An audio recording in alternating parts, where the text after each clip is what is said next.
Welcome back. For the markets, it's holding steady. We have the Nifty, which is 180 points higher. We have the mid-cap index, which is a little pressured, so down around 56 odd points. But let's get talking about one particular bank which has reported numbers. Indian Bank is the next management on the show. It reported what was a good set of Q2 numbers. We have with us Mr. Binod Kumar, the MD and the CEO of Indian Bank, who's joining in now. Mr. Kumar, thank you very much for taking the time out, and season's greetings as well. Let's start by talking about the loan book, which was in fact better than what the street had at least anticipated or factored in. You've done around 12% plus. Just give us a sense in terms of, where exactly did you see growth come through in terms of advances and your guidance for the remaining part of the fiscal as well. Yeah, thank you for having me here, and season's greeting to all of you.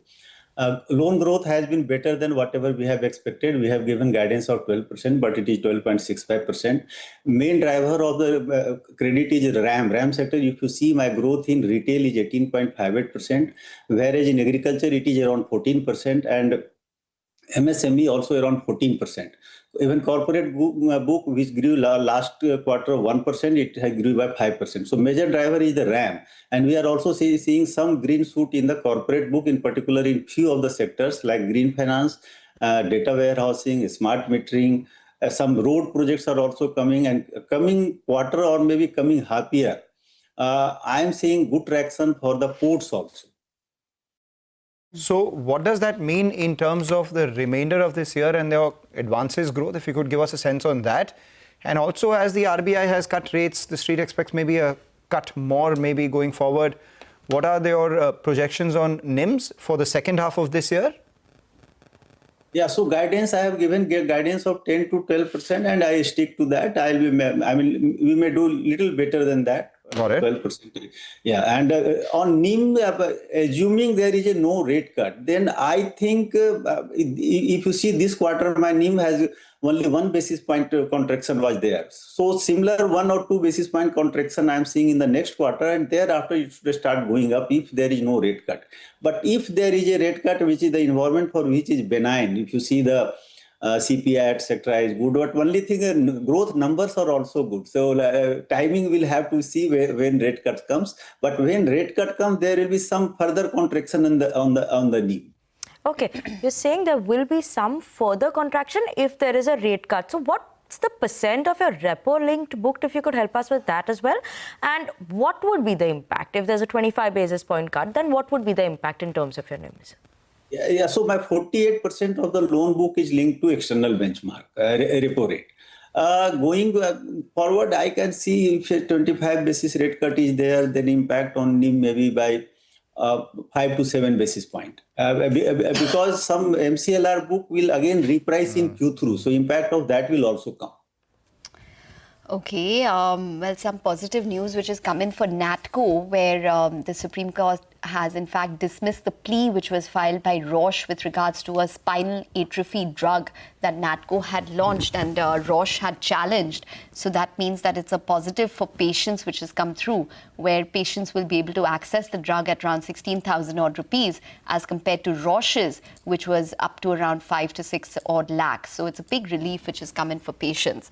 So, Mr. Kumar, just coming back to the numbers, your slippages, you seem to have done better in terms of your asset quality this time round as compared to what you have done, say, same time last year and even same time or even in the previous quarter. So give us a sense in terms of the slippages. You did around 1,132 odd crores this quarter. Is that the trajectory that we can expect for the coming quarters as well? What do you expect to end the year with?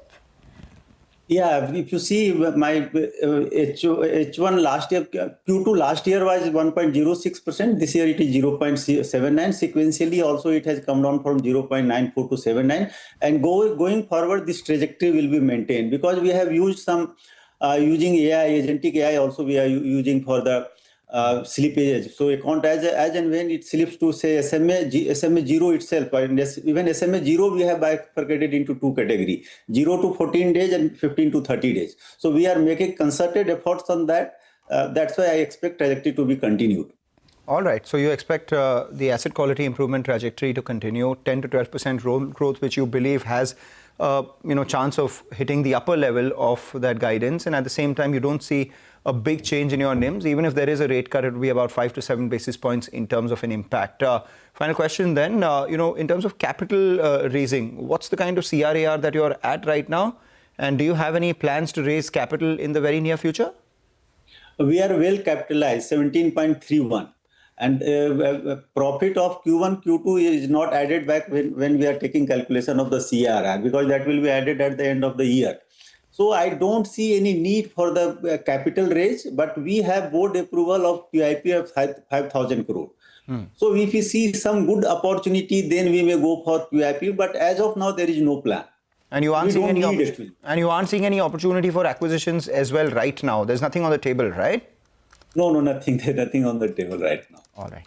Take that point. Thanks a lot, Mr. Kumar, for joining in and giving us a very stable, stellar outlook for the remainder of this year. And you have a fair amount of capital, also a provision to raise 5,000 crores if you were to go ahead and look at any opportunity out there. Wish you good luck for the remainder of this year. And once again, festive greetings. Take a short break, come back on the other side, more on the markets and stock-specific action. In fact, we'll tell you what the street is expecting from Reliance Retail.